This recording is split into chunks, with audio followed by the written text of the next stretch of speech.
Magandang umaga po sa ating lahat. Nakahanap na ba ng upuan yung iba? May mic na ba ako? Ayun.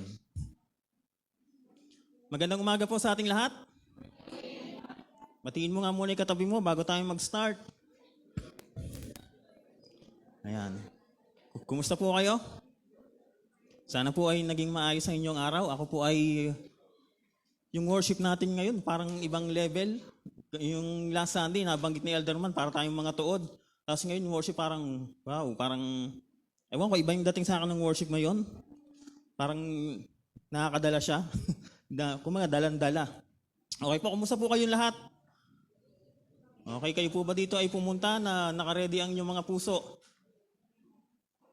Hello, nandiyan ba kayo? Ayan. Kahapon po, ako po ay nakasama na sa wakas ulit sa isang house church. Ang house church po ng Swag. So, medyo may pag-swag pa ako ngayon. Okay po. Huling house church ko yata, kung di ako nagkakamali, ako pa ay deacon noon, May 28, 2022. Magkaka-house church pa kami nila Lexi at ni Malu. Parang ang house church natin yung tumayo dito ngayon. Okay po. Kahapon, sa wakas, parang nakakamiss umattend ng house church. Parang imagine, natanong ka lang ng 2 beses, maya-maya kumakain na kayo. So, yun, salamat dahil nakakamiss mag-house church. Sana kayo din ay masaya sa inyong mga house church dahil ako po talaga, nung sinabi ni pastor, nung ako'y pinuntahan niya para maging elder, yun talaga isang naisip ko, wala na akong house church. Parang, ano ba naman yun? Parang ganon. Pero sa wakas, kahapon, nakasama na ako at masarap po talaga sa pakiramdam na meron kang group na kinabibilangan. Masaya yung house church kahapon, sinelebrate kahit late na yung birthday ni Sister Puring tsaka ni Kuya Dennis. Yung pong house church nila, ako po ay hindi ko alam kung matutuwa ako sa kanila o mawiwirduhan. Alam niyo kung bakit? Kasi ang start ng house church nila, 2:00, kailan Kuya Dennis. Mga 1:20, naliligo na ako, 1:50, ready na ako, prepare na ako, nakabihis na ako. Kaso 2:00 pa. Alam naman natin na ang house church, hindi ko alam kung Christian time yun o Filipino time. Pag sinabing 2:00, 2:30 talaga yun. Tama. E de 1:15 na nakabihis na ako. Inisip ko, pupunta na ba ako doon para naman akong excited kung pupunta ako na ganun kaaga. Eh nakabihis na ako. Inisip ko, hindi pa ba ako tutuloy? Baka mamaya ako pa malate. Mga 1:55, lumabas na ako. Paglabas ko ng kalsada, nakita ko si Lando. Naglalakad papunta kay Kuya Dennis, may dalang tinapay. Nung nakita ko siya, edi naisip ko, okay, nandun na si Eyang. Pagdating ko doon, nakipagbiruan pa ako kay Ate Alma. Sabi ko, tao po, maaari po ba namin kayong bahaginan ng salita ng Diyos? Tapos nakipagtawa na si Ate Alma. Tapos sabi sa akin, pasok ka na.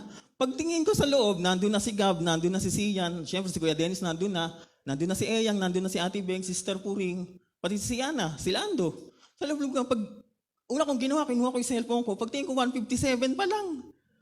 Ano ginagawa niyo lahat dito? Parang, nagulat ako, hindi ako sanay na gano'n lang house church. Gano'n na ba house church ngayon? Wow! Hindi naalala ko, nag-house church sa amin yung Ablaze eh. Anong oras na eh. Okay po. Nagulat ako. Ang sarap po nung pakiramdam na sa wakas ang mga elders, lahat ng elders ay nakaikot this month. Tama po ba? Natuwa ba kayo na umikot kami oh? Parang nanggulo lang yata ako dun sa house church nila kahapon eh. Pero salamat sa Panginoon dahil unti-unti is ang mga elders, pati si pastor ay nakakasama at kami ay nabibilong na rin kahit pa paano nakakasama nyo kami sa mga house church. Sana hindi masama ang loob nyo na pupunta kami sa inyo. Hindi naman. Parang tahimik. Basta. Choice nyo. Okay po. Salamat po. Review muna tayo bago tayo mag-start. Sinong nakakalala ng topic, title natin ng per Sunday? Ito po ay isa sa mga tinatanong ni Deacon Eyang kahapon at blank ko sila. Nag-i-scroll ng notes. Okay. Nung first Sunday, merong binanggit si pastor na talagang tumatak sa akin. At yun din na sinagot ko kahapon dun sa tanong ni Eyang. Nakakapagtaka kasi yun. Di ba, nung first Sunday, may binanggit si pastor, ang sabi niya doon, itinuro lahat kay Moses, lahat ng kaalaman ng Egypt. Pinaulit pa nga ni pastor yun, sabihin nyo nga lahat. Naalala nyo? Tapos, nung tinawag ng Diyos si Moses para mag-lead, ang dami niyang excuse. Samantalang kung tutuusin, ang dami niya palang alam. Kumbaga, ang Egypt ay magaling sa astronomy, sa Sa science, magaling sila sa science. So automatic magaling sila sa math, yung kanilang engineering, yung sa pyramid. Ang dami sigurong alam ni Moses. Pero nung tinawag siya ng Diyos, parang, nung narinig ko yun, parang first time ko lang siyang narinig sa tagal ko na sa church. Yung mga tinuturo natin ng mga nakarang Sunday, hindi naman sa ano, pero kumaga parang bilang matagal na ring leader at matagal na rin tayong nagtuturo ng leadership, medyo familiar na ako doon. Pero nung binanggit ni Pastor yun, napaisip din ako. Bakit ganun? Minsan sa atin sa church, ang dami namang mararunong, maraming alam, pero pag tinawag mong maging leader, ay, ano lang po sa ganyan. Tama? Parang galit na ako kaagad. Galit na ba ako kaagad? Hindi pa naman. Pero ganun po. Ang first topic natin ng first Sunday ay si Moses at si Lord, si Jesus Christ. Tapos po ay Moses and Joshua. Tapos yung last Sunday is yung kahapon tuloy ng Sunday, yung kay Elderman is connected sa parenting. Tama po ba? Nasusundan nyo yung topic natin. Question, pamilyar po ba kayo kay Moses? Pamilyar lahat kay Moses? Sikat si Moses, tama? Pagdating sa usapang leadership sa Bible, number 1 palagi si Jesus Christ. Tama. Susunod, sino sa tingin niyo kasunod? Moses. Moses palagi ang kasunod. Kung ututusin niya, kung ang Panginoong Jesus ay hindi mo i-count, Moses ang number 1 nalilitaw eh. Kahit i-search niyo yan sa internet, pag kunyari mga top leaders ng Bible, number 1 palagi Jesus Christ, number 2 palagi Moses. Sikat na sikat si Moses sa ginawa niyang paglilid. Tama po ba? Hello, nandiyan kayo? Sagot kayo ha? Sikat na sikat siya. Kung isipin niyo mabuti, eto malapit na magmahal na araw. Pag mahal na araw, pinag-uusapan natin dito si Lord at saka si Moses. Pag mahal na araw, ang mga palabas ngayon, kadalasan, the Bible. Tama po ba? At saka ano pa? Passion of the Christ. Tuwing mahal na araw, yun ang mga palabas ngayon. Pero nung panahon namin, ang mga abangan mo nun, ano? 10 Commandments. Tapos, dumating yung Prince of Egypt. Tama? So, si Moses, bukod sa nakikipaglabanan siya ng kasikatan pagdating sa leadership sa Panginoong Hesus, pati sa pelikula sa mahal na araw, nakikipagsabayan din siya. Meron na siyang live action, meron pa siyang animation, meron pa nga siyang theme song. So si Moses po ay sikat na sikat. Tama po ba? Kailan siya ng karamihan sa atin? Meron ba dito hindi pamilyar kay Moses? Lahat naman siguro tayo pamilyar kay Moses. Ang pinag-uusapan po natin sa ating topic, bagamat nababanggit po nung last 3 Sundays, ang topic natin ay biblical leadership. Pero malinaw na sinasabi natin na ito hindi lang para sa leaders. Tama po ba? Pero dahil ang pinag-uusapan natin ay mga leaders na magagaling, sila Moses, sila Joshua at ang Panginoong Yesus, at ito ay kailangan natin sa church ngayon na marinig, ginagamit natin yung leadership. Pero ito yun. Magaling si Moses na leader, kilala siya, sikat siya. At kung alam niyo yung kanyang istorya, alam niyo marami siyang tiniis. Tama po ba? Meron siyang sinabi sa Panginoon, sa sobrang pagtitiis niya, sa sobrang hirap ng ginagawa niya. Naging devotion natin to kailan lang. Ano yung sinabi niya kay Lord? May iniintay akong marinig. May sinabi siya kay Lord, hirap na siya. Clue, dahil lang to sa karne. Sana pinatay mo na lang ako. Sana mamatay na lang ako ngayon. Sinabi niya yung kay Lord. Sinabi niya yung sa Diyos dahil hirap na siya. Yung mga Israelita, nagre-reklamo sa pagkain. Ang sabi ni Moses sa Diyos, patayin mo na lang ako ngayon kung ganito lang din pala ako itanrato. Kung ganito mo lang din ako itanrato. Ganon siya kahirap na hirap.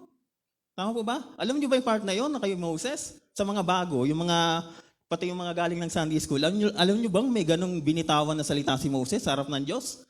Patayin mo na lang ako ngayon kung ganito lang din pala. Sobrang hirap. Tama po ba? Kung mapapansin niyo po, ang pinag-uusapan natin itong nakarang 3 Sunday is hindi lang basta leadership, kundi pati reproduction, pag-reproduce ng bagong leaders. Tama po ba? Napapansin niyo yun. Ngayon po, dahil ang pinag-uusapan natin ay si Moses at si Joshua, meron po kasing isang part sa istorya ni Joshua na ako po ay nabibigatan. Ako po ay naguguluhan. Hindi ko alam kung kayo ay ganun din. Alam niyo kung ano? Tanong niyo sa akin. Hindi siya nakapasok ng Promised Land. Hindi siya nakapasok. Ako po ay nabibigatan dun sa istorya na yun kasi sikat si Moses, alam mong nagtiis siya, Ito Moses, mga moments ni Moses. Nung si Moses ay tinawag ng Diyos, ano ginawa niya? Nung tinawag siya ng Diyos, ano ginawa niya? Nung tinawag siya ng Diyos, ano ginawa niya? Ayaw niya, di ba? Ano mga sinabi niya? Exodus 3 and 4. Isang buong chapter, tapos lumagpas pa sa chapter 4. Ang haba ng usapan nila, tanggi siya ng tanggi. Tama. Ayaw niya Yun ang sinabi niya sa dulo, pwede po bang iba na lang? Tapos nasabi sa kanila ng Diyos, ipapasama ko sa iyo si Aaron. Total, magaling magsalita si Aaron, siya ang magiging spokesperson mo. Kasi yun ang dinadahilan ni Moses. Isa sa mga dahilan niya, hindi ako magaling magsalita. Tama, pero sa kagaya ng binanggit ni Pastor nung first Sunday, ang dami niyang alam. Marunong to. Pero nung pagdating doon, parang wala akong alam sa ganyan, iba na lang. Question, sa mga current deacons, lahat ng deacons ngayon, pati yung mga cell leader nung nakaraan, pati yung mga team leader nung nakaraan, pati yung core ngayon, nung nabalitaan nyo na kayo ay magiging leader, anong reaction nyo? Natuwa ba kayo? Nangiti ba kayo nung sinabihan kayong kayo ay magiging deacon, kayo ay magiging cell leader, magiging core? May mga kabataan tayong core ngayon. Nung sinabi sa inyo na, ay, gagawin kitang core, natuwa ka ba? Umiiling si Quincy. Si Lexi, alam ko, magkausap kami, nung kami po ay nagpatawag ng mga susunod na kailangan natin ng 2 bagong deacons, sabi nga namin, walang nagpresenta. Bakit? Ewan ko pero tingin ko, may isa dito sa atin na tumayo para mag-lead. Tingin ko, hindi naman tayo yung tipong natuwa na tinawag tayo para mag-lead Meron ba ditong natuwa na tinawag siya para mag-lead? Meron ba dito na nung sinabihan siya o nung nararamdaman niya na parang papunta siya doon at siya ay kakausapin para mag-lead? Meron ba ditong nag-iisip na kung ano ba magandang idahilan para tumanggi? Taas nga po ang kamay ng mga current deacons. Current deacons, house church ministry. House church saka ministry, parang ang konti nyo naman. Okay. Nung kayo ba sinabihan na magiging deacon kayo? Yes. O si Eyang, nung sinabihan ka namin.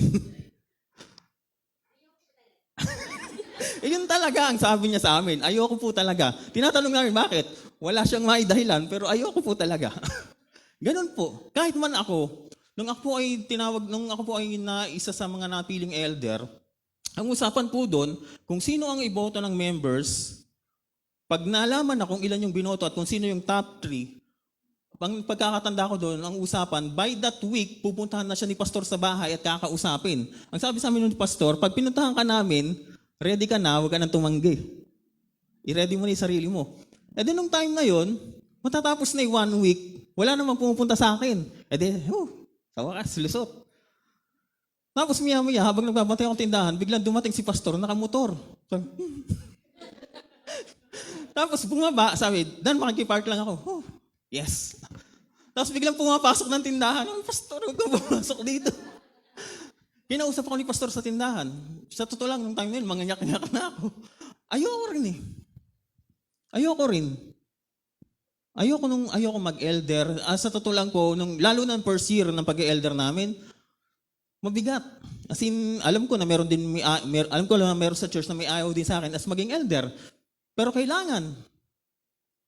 Wala akong maisip na dahilan na mabigat para tumanggi. Na-corner tuloy ako. Sino po dito? Tingin ko ang makaka-relate dito sa mga experience ni Moses. Hindi man ganun kabigat yung sa atin. Pero feeling ko ang makaka-relate dito yung mga naging leader dito sa church. Mga current at saka yung mga nakarang leader. Natuwa ba kayo? Nagsinabihan kayo magiging leader kayo? Pinagpawisan? Di ba, hindi siya parang uplifting na, salamat, pinagkatiwalaan niyo ako. Parang, ang bigat niyang burden, tama po ba? Siguro, kung mayroong makaka-relate kay Moses, etong mga pumapasa ng pasanin, tama po ba? Pero eto yun, magaling na leader si Moses. Si Moses, nung tinawag siya, tumanggi siya, pero tumuloy siya, tama po ba? Naging magaling siyang leader, kinilala siya ng mga tao, at hanggang ngayon, kilala siya bilang leader na magaling. Sa Old Testament, siya ang pinakamagaling na prophet. Sabi nga doon sa binasa ni Pastor, wala nang ibang nakagaya pa doon sa mga ginawa ni Moses. Wala nang ibang nakagawa nun. Siya ang pinakamagaling na prophet sa Old Testament. Pagdating sa Old Testament leadership, siya rin ang pinaka. Tama po ba? As in, pwede mo talagang tularan si Moses. Pero ito yun. Ang bigat nun, hindi siya nakapasok ng promised land. Bigat na bigat ako doon. Matagal ko nang alam to pero hindi ko siya pinag-aaralan. Ngayon nadaanan doon sa topic ko. Intro nga lang to eh. Kung tutusin, hindi yung kay Moses ang topic eh. Kay Joshua ang topic. Intro lang to. Pero pinag-aaralan ko, ang dami pala nating matututunan doon. Ang title po natin, pakita po. Error and favors. Pag-aaralan natin yung naging error ni Moses. Si Lord ba ay naging unfair kay Moses? Tumanggi si Moses, di ba? Pwede nating sabihin, pambihira, tinanggihan ko yan, pinilit niyo ako eh. Tapos pagdating sa dulo, hindi naman pala ako kasama dun sa hanggang dulo. Pwedeng sabihin niyo ng leader, tama po ba? Hindi naman ini-expect ni Moses, nung tinawag siya ng Diyos, hindi naman niya siguro ini-expect na hindi siya makakarating hanggang dulo. Siguro ang inisip niya, dahil ako ang nagli-lead, kasama ako hanggang dulo. Tama po ba? Tingnan natin ngayon kung ano yung mga pag-aaralan natin. Ito muna, human error. Si Moses po ito at saka si Aaron. Pakita yung slide, yung verse. Ang sabi doon, yung error, nagalit sa kanya ang Diyos. Because of you, the Lord became angry with me also and said, you shall not enter it either, but your assistant Joshua, son of Nun, will enter it. Encourage him because he will lead Israel to inherit it. The little ones that you said would be taken captive, your children who do not yet know good from bad, they will enter the land and I will give it to them and they will take possession of it. Hindi siya kasama. Yung bagong batch, yung bagong generation, yun lang ang makakapunta. Ngayon, pag-aralan natin, sabi doon, nagalit ang Diyos sa akin. Ba't kaya siya nagalit? Ba't kaya nagalit ang Diyos kay Moses? Pag-aralan po natin, buksan niyo po ang inyong mga Bibles sa Numbers 20. Wala po yan sa slide, babasahin po natin. Ito po yung binasa ni Lexi. Tingnan natin kung ano yung mga matututunan natin dito bilang mga leaders.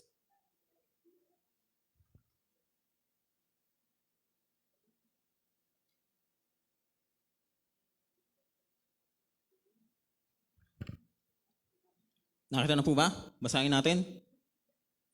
Nang unang buwan, ang mga Israelita ay nakarating sa ilang ng Sin at tumigil sa Kades. Doon namatay at inilibing si Miriam.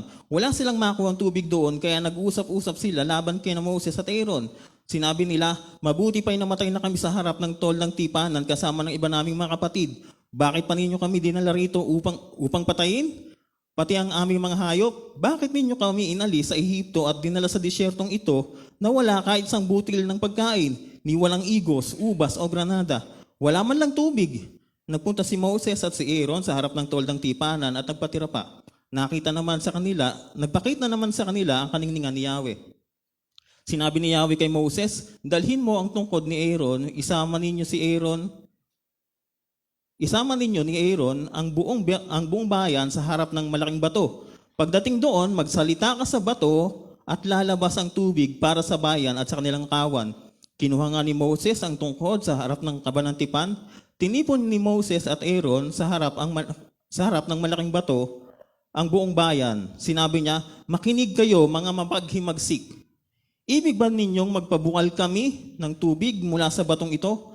Pagkasabi noon, makalawang pinalo ni Moses ang bato sa pamamagitan ng tungkod. Bumukal ang masaganang tubig at nakainom ang bayan pati ang kanilang kawan. Ngunit pinagsabihan ni Yahweh si Moses at Aaron.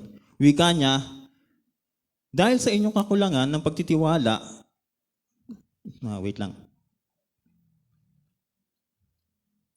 Dahil sa kakulangan ng inyong pagtitiwala na ipakilala ang aking kabanalan sa harapan ng bayan, hindi kayo, si Moses at si Aaron, hindi kayo makakarating sa lupaing ibibigay ko sa kanila. Ito ang bukal ng Meriba na lugar ng paghihimagsik ng Israel laban kay Yahweh. Ipinakita niya dito ang kanyang kabanalan. Question, familiar ba yun sa inyo?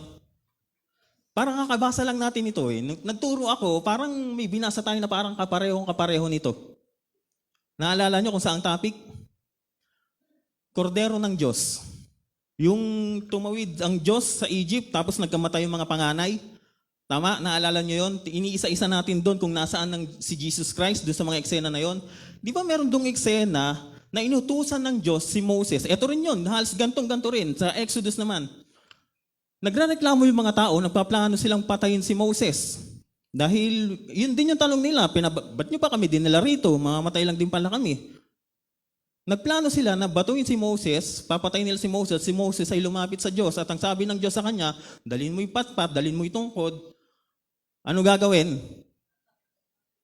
Ano gagawin? Kakausapin? Yung binasa natin ngayon, kakausapin. Pero yung una, may inutos ang Diyos kay Moses, dalhin mo yung tungkod, ano gagawin?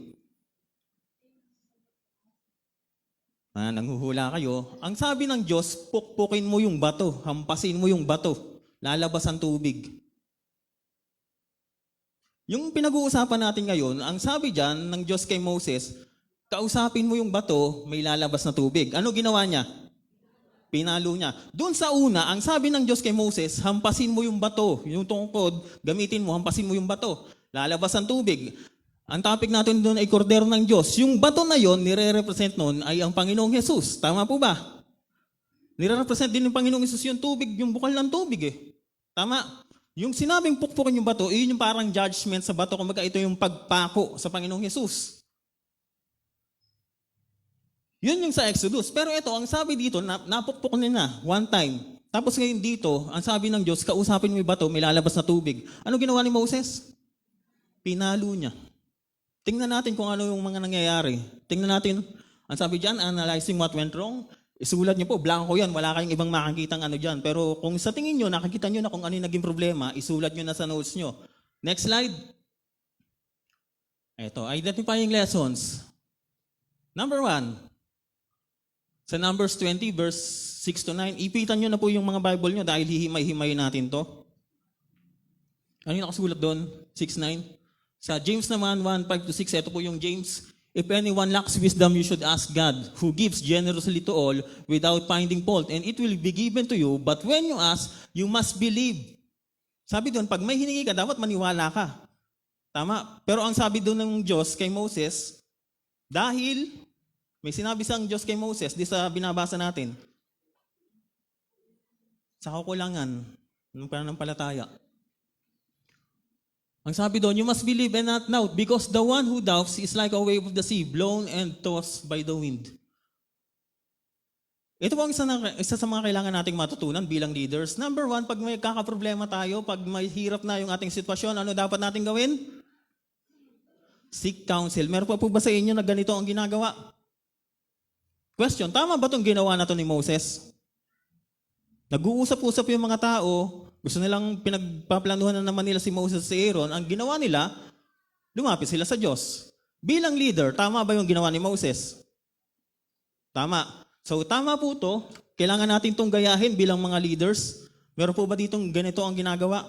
Pag hirap na kayo sa inyong mga ka-house church, nagpe-pray pa ba kayo kay Lord? O sabihin niyo na lang, Lord, pwede ko po bang batuhin na lang yung ka-house church ko? Pwede po bang sila na lang ang pukpukin ko? Lumalapit pa ba kayo sa Diyos? Humingi pa ba kayo ng counsel sa Diyos? Hello, church?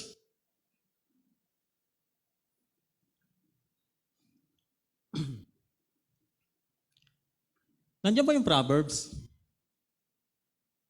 Hindi pa pala. Sige. Ayun. Ang sabi dito, ask God. Ito yung isang utos sa atin na galing sa Bible na talaga naman kailangan ginagawa ng isang leader. Sabi doon, ask God, this command is a necessary part of the believer's prayer's life. Okay. Ang ginagamit nating word is leader should. Leader. Sabi nga natin, hindi lang naman to basta pang leader. Pwede ito kahit sino sa atin. Basta ikaw ay nananampalataya sa Diyos. Tanggalin mo yung salitang leader at ipalitan mo yung salitang leader ng we. Pasok pa rin po ito. Kahit hindi ka leader, kung ikaw may pinagdadaanan sa buhay, mag-pray ka sa Diyos. Tama po ba? Pero dahil nga tayo ay nasa topic ng leadership, gagamitin natin ito as leaders. Okay. Ang sabi doon, trust in the Lord with all your heart and lean not on your own understanding. Alam niyo ba yung verse na yun? Yes, kinakanta yun ni Gary B. Tama po ba? So, ang ka-look-alike ng ating pastor. Baka biglang kumanta si pastor. Pero eto sikat na sikat tong verse na to. Tama po ba? Ang tanong, ginagawa kaya natin to? O kanya-kanyang diskarte tayo? Ang sabi doon, mahalaga to bilang mga believers, lalo na sa mga leaders, pag nagkakaproblema, tumawag sa Diyos. Okay po ba? So malinaw tayo doon, iyon ang ginawa ni Moses. Next slide. Leaders should know and remember that everything we do is for God's glory. Ano yung numbers doon? Ano yung verse na nakalagay sa Numbers? 10 and 11, basahin ko muna. Tinipon mo Moses at Aaron sa harap ng malaking bato ang buong bayan. Sinabi niya, makinig kayo mga mamaghimagsik. Ibig ba ninyong magpabukal kami?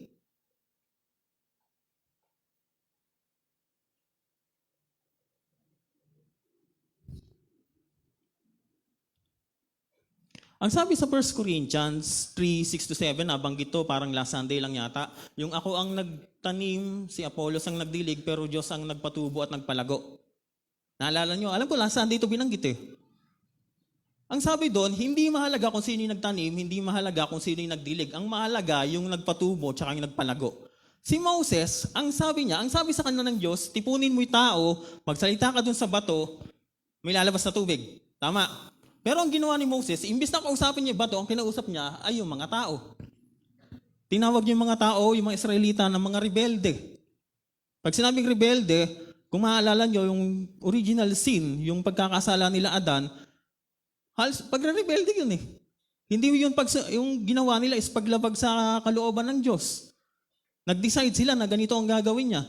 Tinawag ni Moses na rebelde yung mga Israelita. Imbis na kausapin niya yung bato, ang kinausap niya ay yung mga Israelita. Tapos ang sabi pa niya, gusto niyo ba magpalabas kami ng tubig dito? Kami, meaning sila ni Aaron. Pagdating ho sa ganitong usapan, kailangan ho nating tandaan na hindi tayo, hindi kami. Kung kayo po ay may dinala sa church, kung kayo may pinupuntahan sa bahay, kung kayo may hinahayuan, kung kayo ay may na-invite sa church, salamat.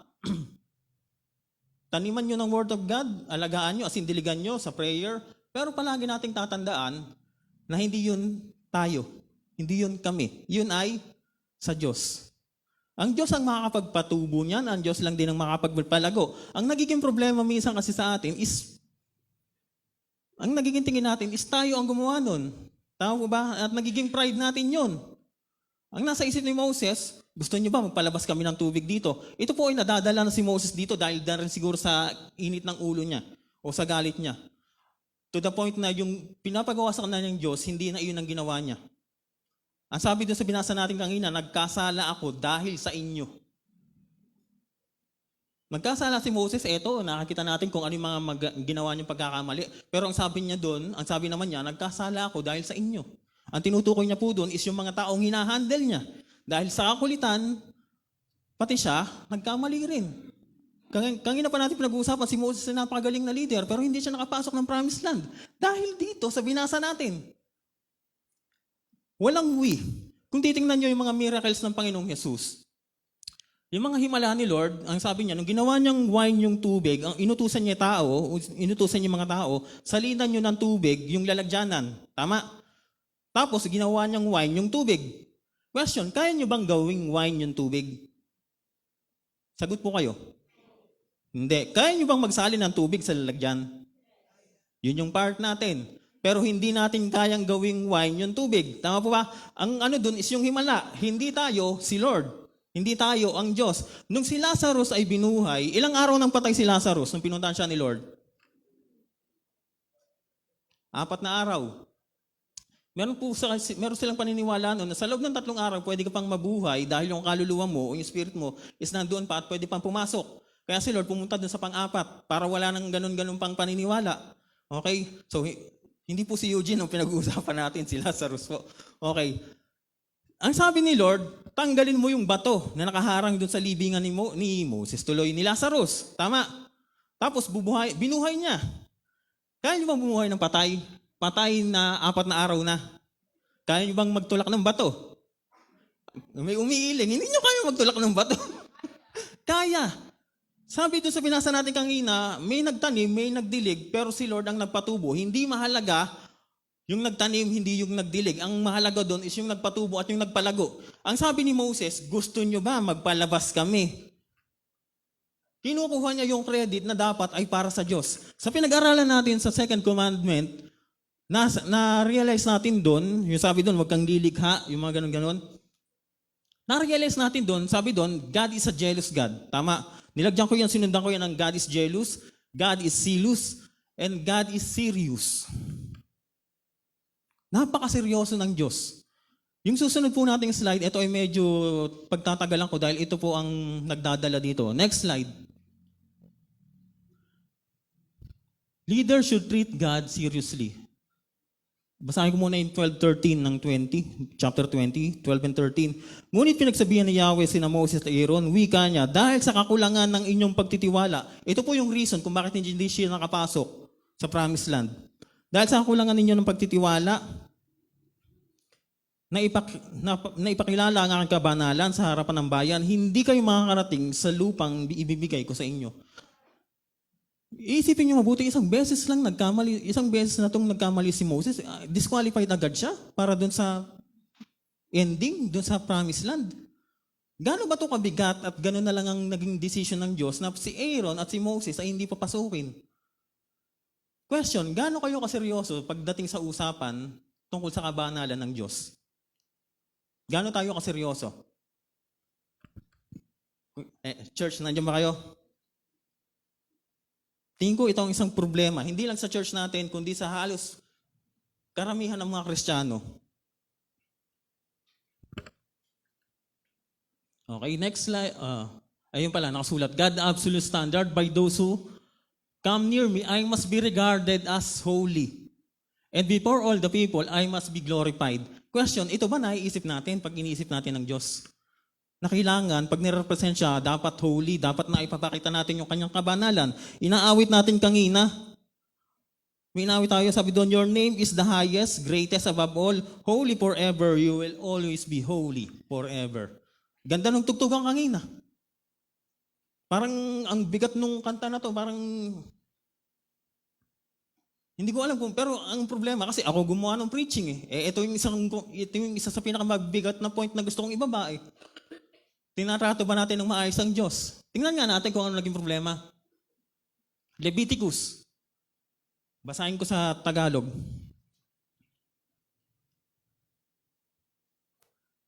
Ten, 1-3. Ayun po nakasulat sa inyo yung English, babasahin ko sa Tagalog.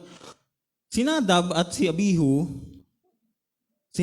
Abihu, dalawang anak ni Aaron. Anak ni Aaron ay kumuha ng insenaryo, nilagyan ng apoy at nagsunog ng kamanyang at humarap kay Yahweh. Gumamit sila ng apoy nang hindi nararapat pagkat hindi ito ang inuutos sa kanila. Ano yung nangyaring kasunod? Kaya't mula kay Yahweh lumabas ang apoy at tinupok sila. May ginawa sila na hindi yun yung pinapagawa ng Diyos. Ang ginawa ng Diyos, nagpalabas ng apoy, natupok sila. Anak po to ni Aaron, yung kasama ni Moses. Dahil may ginawa sila na hindi pinag-uutos ng Diyos, ang naging ng Diyos, patay. Patay yung dalawang anak ni Aaron. Isipin nyo, grabe naman ang Diyos. Bakit ganun? Tingnan nga natin yung kasunod. Verse 2, basahin ko ulit. Kaya't mula kay Yahweh, lumabas ang apoy at tumupok sa kanila. Sinabi ni Moses kay Aaron, ito ang kahulugan. Sino nagsabi? Kanino sinabi? So alam nilang dalawa, tama po ba? Ito ang kahulugan ng sinabi ni Yahweh, dapat akong kilalaning banal ng sino mang lumalapit sa akin at dapat parangalan sa harapan ng mga tao. Hindi nakakibo si Aaron. Nanahimik si Aaron. Napakaseryoso ng Diyos tungkol sa kanyang kabanalan. Ang sabi doon, sabi ni Moses kay Aaron, ito yung ibig sabihin ng Diyos. Ito yung ibig sabihin ni Yahweh. Dapat, basahin nga natin. Dapat akong kilalaning banal ng sino mang lumalapit sa akin at dapat parangalan sa harapan ng mga tao.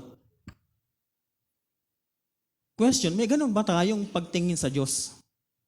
Pagdating, napakaseryoso nun. Anak ni Aaron. Si Aaron na nahimik na lang. Natupok yung dalawa niyang anak dahil ang point ng Diyos, hindi ito yung pinapagawa ko. Ipakita niyo yung aking kabanalan. Dapat ako ay holy. I-respeto niyo yung pagiging banal ko. Tama? Ano nangyari doon sa Numbers 20? Bakit nagalit ang Diyos kay Moses at kay Aaron? Tinanong ko kayo kanina. Sinabi ni Moses kay Aaron, ibig sabihin alam nilang dalawa kung paano yung dapat na pagtrato sa Diyos. Tama po ba? Nakita nila namatay yung dalawang anak ni Aaron Tapos ang ginawa nila doon sa chapter 20, Basahin ulit natin. Kinuha nga ni Moses ang tungkod sa harapan ng kaban ng tipan, tinipon ni Moses at Aaron sa harap ng malaking bato ang buong bayan. Sinabi niya, makinig kayo mga mapaghimagsik. Tinawag pa niya mapaghimagsik yung mga tao. Ibig ba ninyong magpabukal kami ng tubig mula sa batong ito? Pagkasabi noon, makalawang pinalo ni Moses ang bato, tapos lumabas yung tubig. Question, iyon ba ang pinapagawa ng Diyos? Hindi. Di ba nga namatay yung dalawang anak ni Aaron dahil may ginawa sila na hindi naman iyon pinapagawa ng Diyos? Nakita yun. Sinabi pa ni Moses kay Aaron, iyon pala ibig sabihin ng Diyos. Tapos dito, yun din ang ginawa nila. Inulit nila. Samantalang alam naman nilang pareho na yung nangyari. Hindi nila, sabi doon, ang sabi ng Diyos kay Moses, ngunit pinagsabihan ni Yahweh, sina Moses at Aaron, wika niya, dahil sa kakulangan ng inyong pagtitiwala na ipakilala ang aking kabanalan sa harapan ng bayan, hindi kayo makakarating. Question, gaano tayo kaseryoso pagdating sa gantong bagay? Pwede niyong isipin, grabe naman ang Diyos. Si Moses, tumanggi nga yun sa leadership Pinilit nyo, tapos dahil lang sa ganyan Pero yung seriousness ng pagkilala natin sa Diyos, eto tingin nyo ba yung ganitong klaseng mga verse, yung natupok yung dalawang anak ni Aaron na naglilingkod sa Diyos, tingin nyo ba nababanggit ito sa ibang church? Yung ganito kaseryoso, kasi napaka-delikadong ituro nito. Kung ikaw ay leader sa church, tapos may ganong nangyari, yun ay decision ng Diyos, parang maglilingkod ka pa ba sa Diyos? Ang sabi nga doon, hindi nakakibo si Aaron. Namatay yung dalawa niyang anak. Dahil sa pagsuway. Question, gaano natin tinitingnan ng Diyos pagdating sa kanyang kabanalan? Seryoso ba tayo? Kasi ang Diyos seryoso. Napakaseryoso nung binasa natin. Ang mga maririnig mong tinuturo sa church, God is love. Tama? Malaya kang lumapit, mahal ka ng Diyos, walang, tawag doon? Unconditionally. Yun ang tinuturo sa mga church. Minsan marinig mo sa mga simbahan ang tinuturo, yung mga moral, yung mga magagandang ugali. Huwag mong pansinin yung mga taong walang bilib sa'yo. Hayaan mo yung mga taong walang bilib sa'yo, simula't simula pa lang. Yung mga ganong klaseng turo na parang ka naman na enjoy mo ganong klaseng preaching, yung ganong klaseng turo na huwag mo silang pansinin, mga ganyan-ganyan. Yung ibang church naman, sumanib kayo sa amin, sumapi kayo sa amin dahil kami ang maliligtas. Busy ang mga church sa pagtuturo ng mga ganon, pero in reality, gaano ba natin kakilala ang Diyos at gaano ba natin siya tinarato sa kanyang kabanalan? Napaka-serious ng nangyari. Yun nga lang part na nabibigatan ako na si Moses ay hindi nakarating ng promised land. Doon pa lang mabigat na yun para sa akin Tanong na sa akin, bakit parang unfair ang Diyos kay Moses? Tapos nung pinag-aralan ko, may ganito pa palang nangyayari. Question, gaano natin kaseryosong tinitingnan ng Diyos? Ito po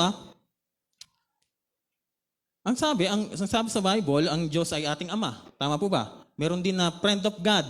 Hindi ko alam kung paano nyo tinitingnan ng Diyos, pero minsan may nagtanong sa amin habang nasa youth fellowship pa kami, nung youth pa kami, ano ang relasyon mo sa Diyos? Magbigay ka ng merong tupa at saka pastol, merong master at servant, merong pater at saka yung magpapalayok, yung kinakanta natin kanina.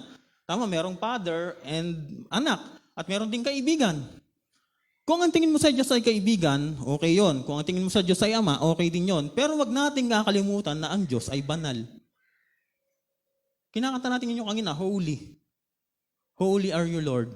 Ang tanong, gaano ba natin yung kasiniseryoso sa ating mga buhay?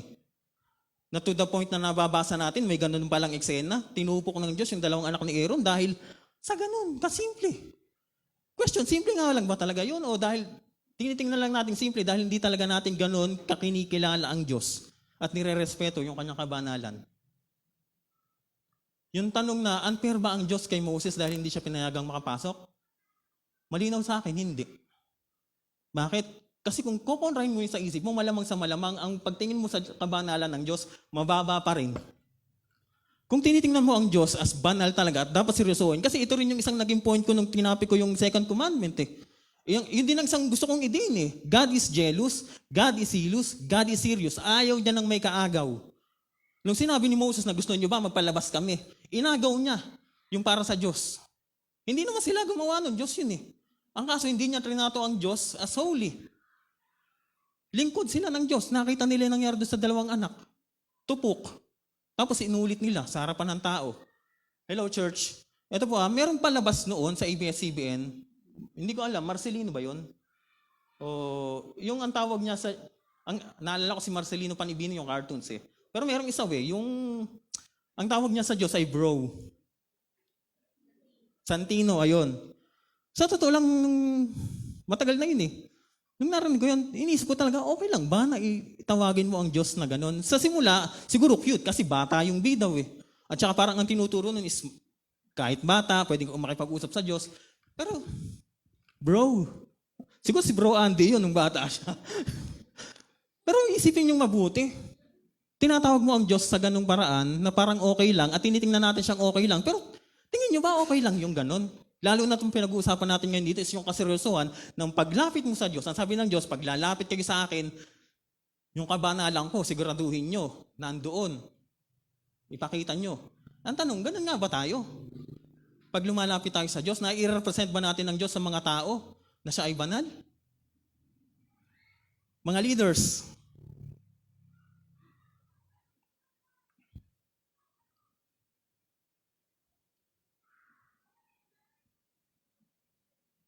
tayo ba pag nagsiserve tayo sa mga ministry natin, tinitingnan para natin yun as seryosong paglilingkod sa Diyos? O nag-ministry na lang tayo dahil na-assign tayo dito eh. Meron pa ba kayong takot na baka magkamali kayo sa paglilingkod ng Diyos, sa Diyos? Baka ma-represent natin siya ng mali? Ako po ay nabibigatan dito nung binasa ko to kasi feeling, alam ko sa sarili ko, guilty ako. Nung kinakanta natin kanina dito yung Holy Holy. Mabigat.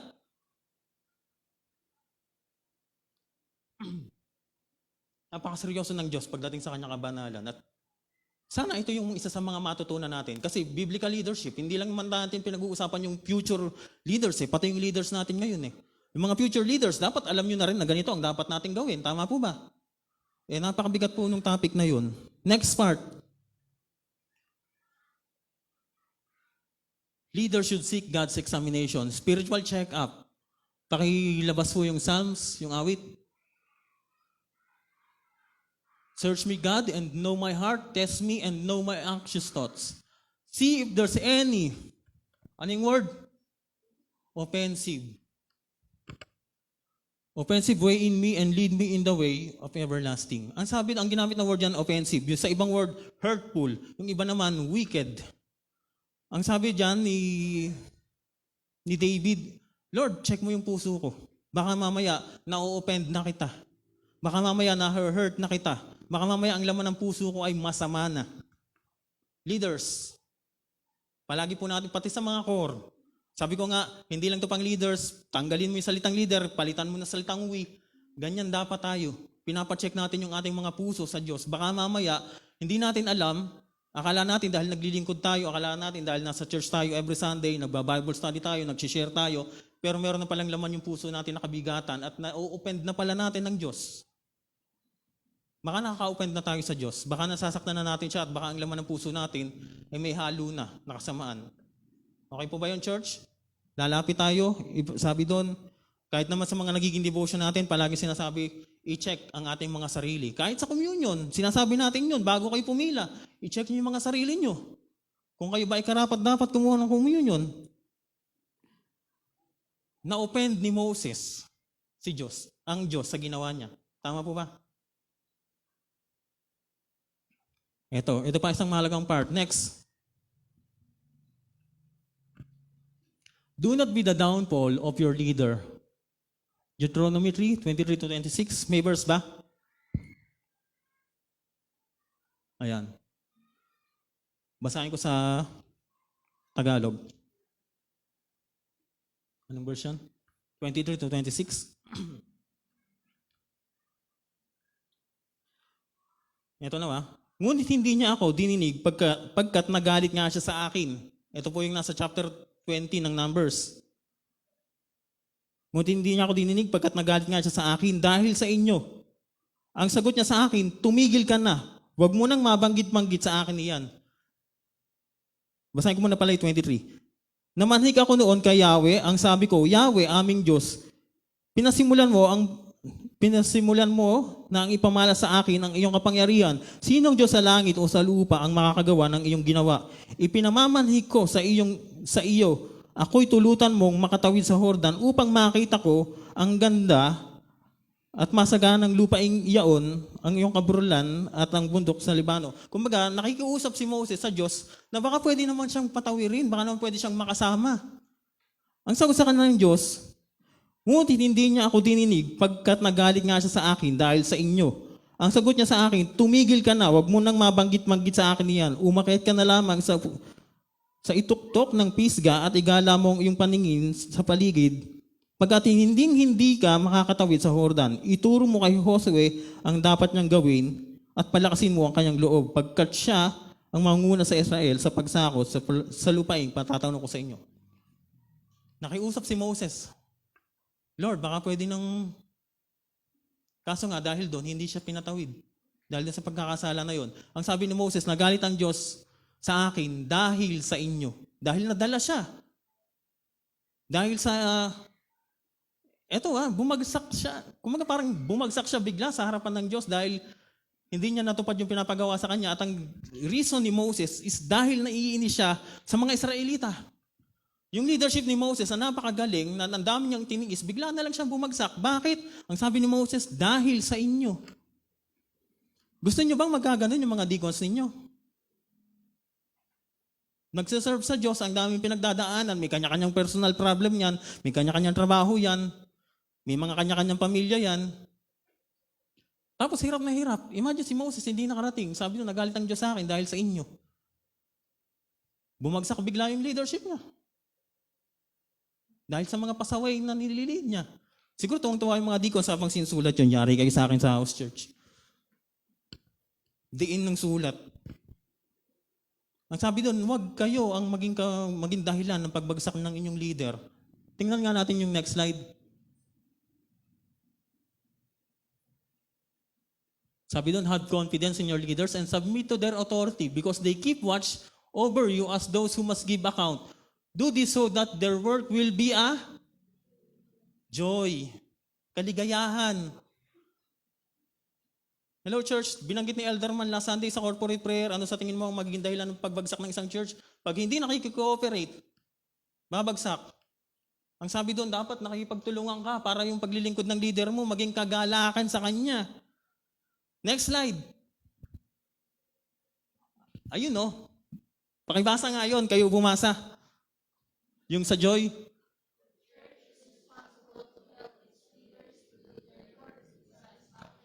Ano yung word?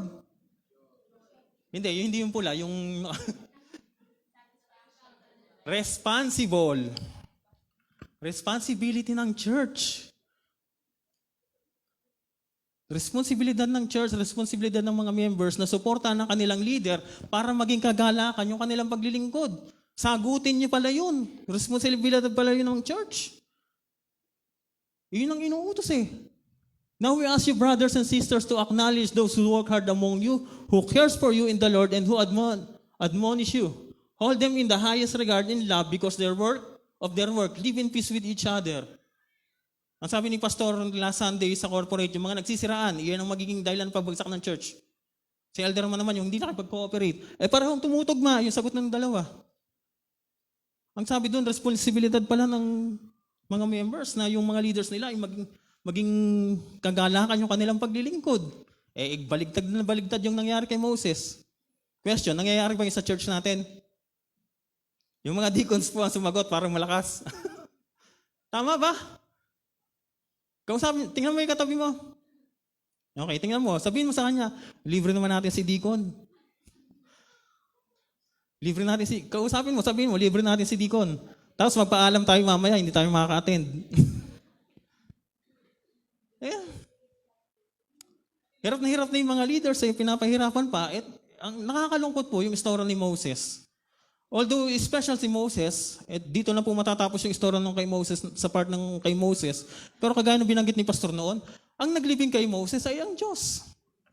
Diyos mismo ang naglibing sa kanya. Special pa rin si Moses, hindi dahil nagkamali siya, totally bagsak na siya. Hindi po. Hindi lang siya pinahintulutan ng Diyos, pero ganun pa rin si Moses, siya pa rin ay magaling na leader. Siya ay, nakiusap siya sa Diyos, hindi siya pinayagan, pero hindi siya tumalikod sa Diyos. Hello, church. Hindi siya tumalikod. Hindi siya na-open, siguro nalungkot siya dahil kasi nga nakikiusap siya, hindi pa rin siya pinayagan. Pero kahit na gano'n ang nangyari, hindi niya tinalikuran ng Diyos. Leaders, hello. Nandiyan po ba kayo? Ang sabi ng Diyos kay Moses, tumigil ka na, huwag mo nang mabanggit-banggit yan. Si Joshua ang asikasuhin mo. Lipat na tayo kay Joshua. May nakita ba kayo tungkol sa error ni Moses? May natutunan ba kayo tungkol sa error ni Moses? Natanggap nyo ba na ang Diyos ay hindi unfair sa ginawa niya? Kasi ito yung mabigat sa akin eh. Sana ganun din sa inyo. From error to favor. Kahit si Moses ay pumalya, may nagawa siyang maganda. Isang-isahin natin. Ang sabi doon, God's plan cannot be thwarted. Ibig sabihin, mapigilan. Hindi mapipigilan ang plano ng Diyos dahil lang may nagkamali. Hindi po nagkamali ang Diyos sa pagpili kay Moses bilang leader. Okay? Next slide.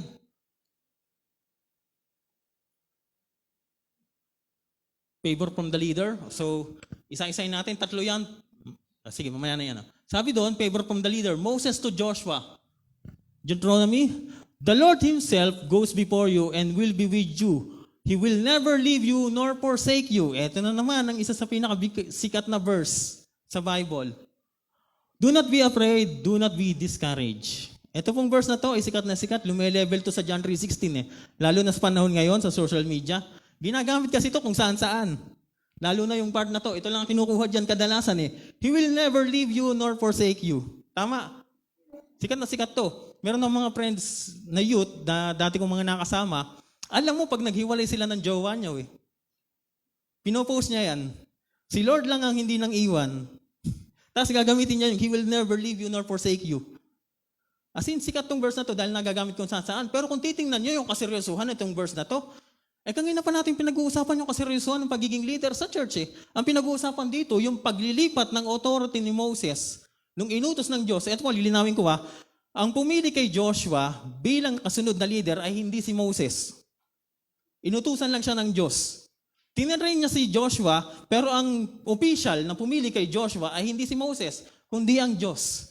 Diyos ang nagtatayo ng leader. Okay po ba? Malinaw sa atin yon. Ang sabi niya, si Joshua ang asikasuhin mo. Huwag mo nang banggitin sa akin yung paglipat mo doon o pagtawid mo sa Jordan. Si Joshua, focus ka kay Joshua. Si Joshua ang magtatawid. Tuloy ang plano, tuloy ang pangako ng Diyos. Ang pangako ng Diyos, ang plano ng Diyos, hindi napipigilan ng pagkakamali ng tao. Okay po ba? May nagawa sing maganda si Moses bago siya namatay. Nakapag-lead siya, meron siyang na-train. Kagaya yung tinuturo nung last Sunday. Tipunin nyo lahat ng PowerPoint o lahat ng points ni Elderman last Sunday. Napakarami nun. Halos majority nun tumutukoy sa kay Joshua eh. Tama po ba? Nakapag-build si Moses. Kahit nagkamali siya, tuloy ang plano ng Diyos. Next slide. Basahin muna pala natin. Sige. Ayun. Potential. As mentors, we must be willing to give whatever we can to the potential leaders under our care. Deacons, pag nakita nyo may potential, yung inyong members, kahit hindi yan core, makinig po kayo, kahit hindi yan core, automatic ang core dapat nakasuporta. Pero kahit hindi yan core, bigyan nyo siya ng favor.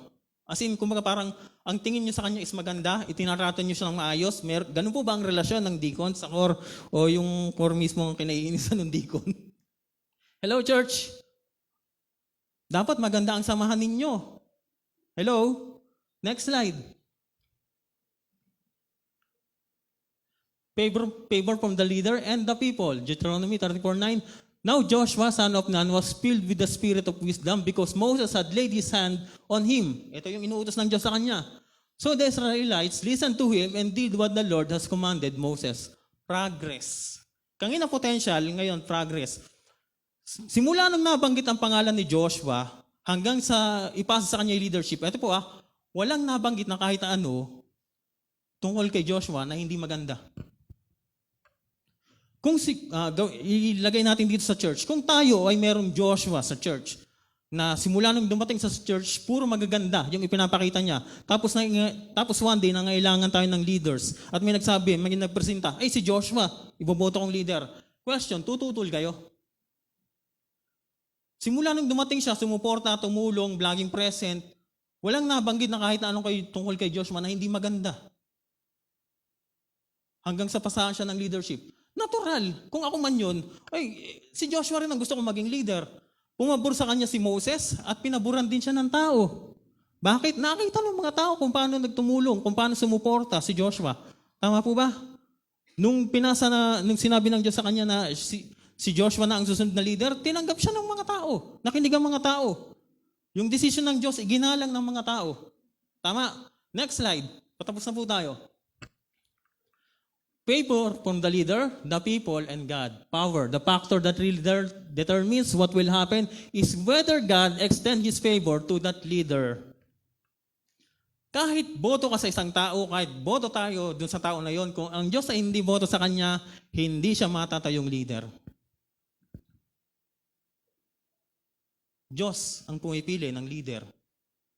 Tama po ba? Tanggap niyo ba yon? Naniniwala ba kayo doon? Joshua 1, basahin na lang natin.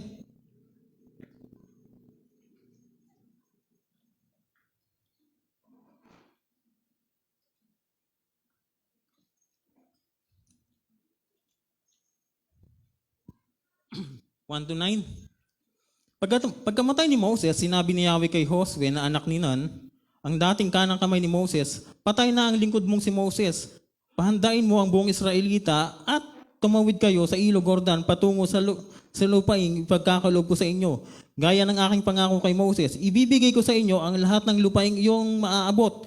Ito ang magiging hangganan ninyo. Sa hilaga, ang bundok ng Libano, sa timog ang ilang, sa silangan, ang malaking ilog Euphrates at sa kanluran mula sa lupain ng mga Hebreyo, ng Hiteo hanggang sa dagat ng Mediterranean.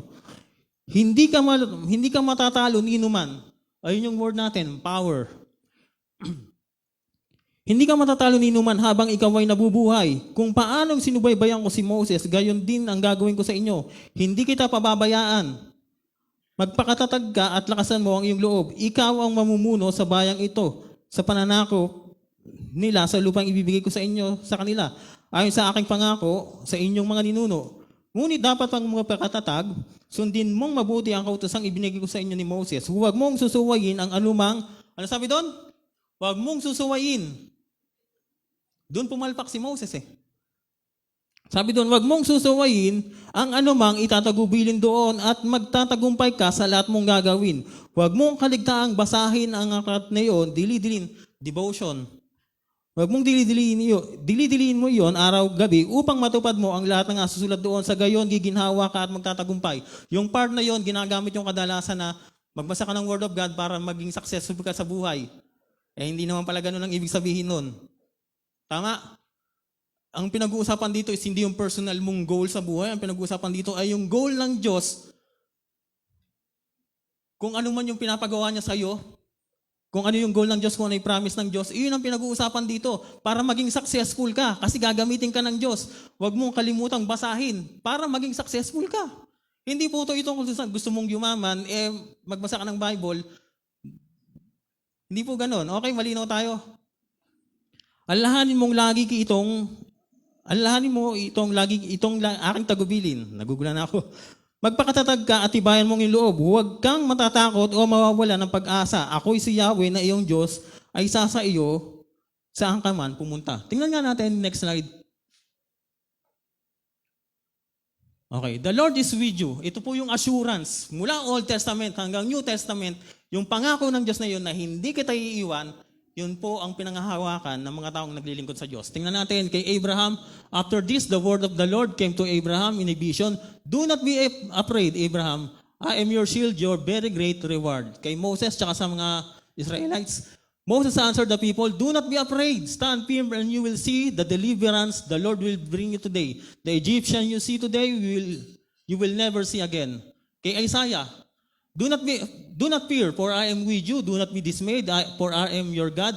I will strengthen you and I will help you. I will uphold you with my righteous right hand. Old Testament. Meron pa yung isa, hindi ko na lang nasama kasi baka mapuno. Next slide. Christian throughout the centuries. New Testament, tayo na to. And teaching them to obey everything I have commanded you, and surely I am with you always to the very end of age. Pangako ng Diyos yun sa mga taong naglilingkod sa Kanya. Ito pa isa, keep your lives free from the love of money and be content with what you have because God has said, Never will I leave you, never will I forsake you. Hindi kita iiwan, mi pababayaan man. Para yun sa mga naglilingkod sa Kanya. Ang pinasa ko pong ending sa mga deacon sa ito. Dito, tapos na ang aking preaching. Pero habang piniprepare ko, naalala ko ang topic nga pala ay error. Minabanggit si pastor nung nagturo siya. Si Joshua ay nabuhay at siya ay naglingkod sa Diyos hanggang sa kanyang huling hininga. Maganda yon. Pero ang sabi rin ni pastor, hindi maganda yon. Alam niyo kung bakit? Basahin natin. Ito po ang aking magiging ending. Hukom 2:8-23. Pero hindi natin babasahin hanggang 8:23.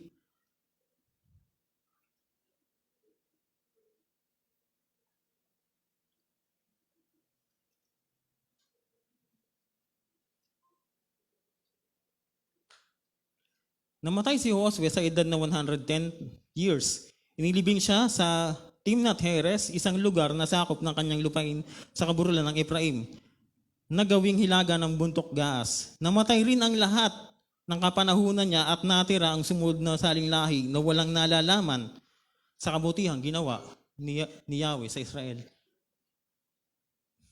Ang topic natin ay biblical leadership, pero at the same time, naka-under doon yung reproduction, yung pagpapatuloy ng mga leaders, yung pagtatayo ng bagong leaders. Si Moses ay nagkamali doon sa inuutos sa kanya ng Diyos. Pero etong si Joshua, sabi ko nga kanina, walang record si Joshua na hindi maganda. Pero, pakita yung next slide. Kung si Moses ay may error, si Joshua din ay may error. Nung siya ay namatay, walang pumalit sa kanya. Wala siyang na-train na susunod na leader. Ang sabi doon sa binasa natin,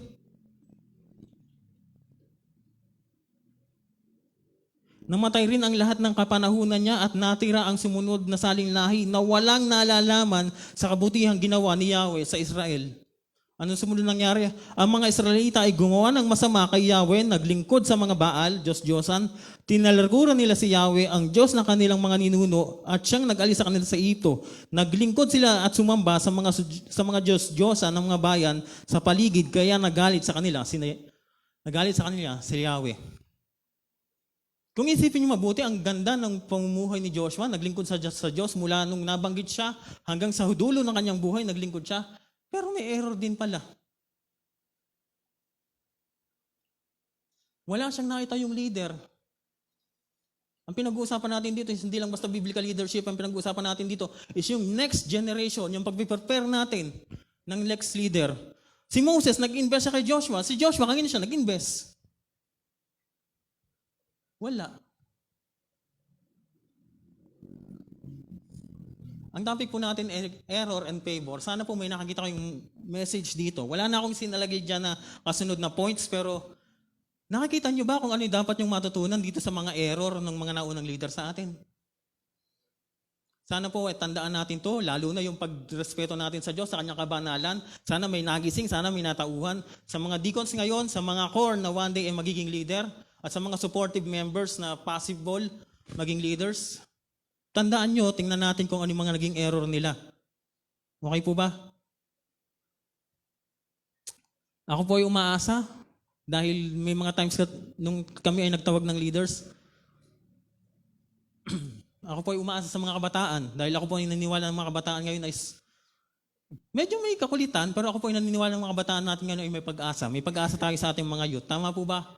Nakakita nyo ba yun o ako lang nakakita nun? Nakakita nyo rin? Ito po sa mga nag-handle, hindi lang naman ito basta sa youth. Kung meron kayong member, kung meron kayong core, na nakakita nyo talaga ng potential, sabi nga doon, ibigay nyo yung favor nyo sa kanila. Huwag nating pababayaan yung ating church na walang leaders na kasunod. Okay po ba? Dito ko na i-end. Nung si pastor po, nung kaming elders ay nagpatawag ng leaders at walang nagpresenta, may binanggit si pastor nun eh. At ako po ay nabagabag. Ang sabi ni pastor, may sinabi niya siyang edad. Ang sabi niya, ang target niya lang daw na edad, okay na siya hanggang gantong edad. Magkatabi kami noon ni Kuya Ed. Nagkukwentuhan kami dalawa. Tapos naalala ko yung sa James, yung sinabi ni James, huwag niyo sabihin na ganito, huwag niyo sabihin na ganyan. Ang sabihin niyo, kung loloobin ng Diyos, gagawin natin yon. Kung loloobin ng Diyos. Nung binabanggit ni pastor na gusto ko, gantong edad ako, ang nasa isip ko, kung loloobin ng Diyos, ganun yun. Doon ko ngayon naisip, kasi binabanggit yun ni Pastor kasi sabi niya, kailangan natin ng susunod na leader. Paano? Sino ang papalit kay Pastor?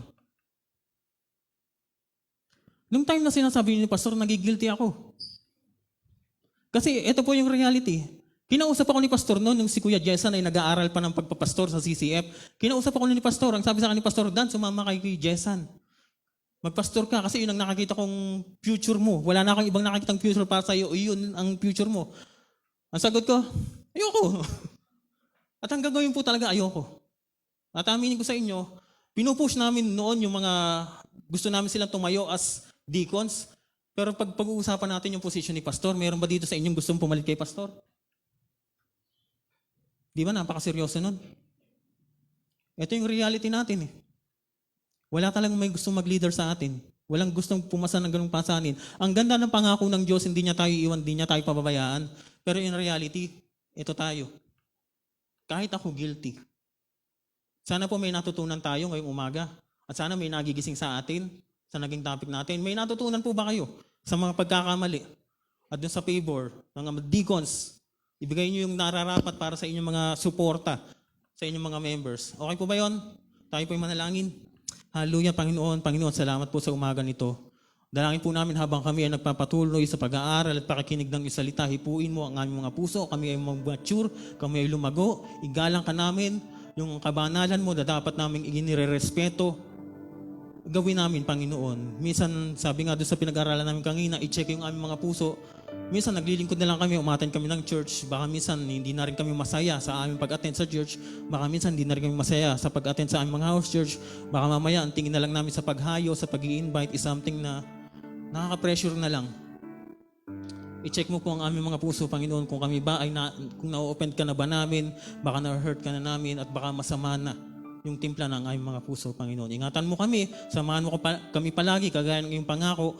Ako at ang bawat isang nandito, Panginoon, ay sabi nga sa turo ni Pastor, maging mature, Panginoon, sa pananampalataya. Ang church, ang goal is maging mature, Panginoon. Yun po ang mangyari sa iglesyang ito. Ingatan niyo po kami, gabayan niyo kami, at palagi kaming hihingi, Panginoon, ng inyong counsel sa tuwing kami ay may pinagdadaan ng mabigat. Ito po ang aming dalangin sa pangalan ni Jesus. Amen.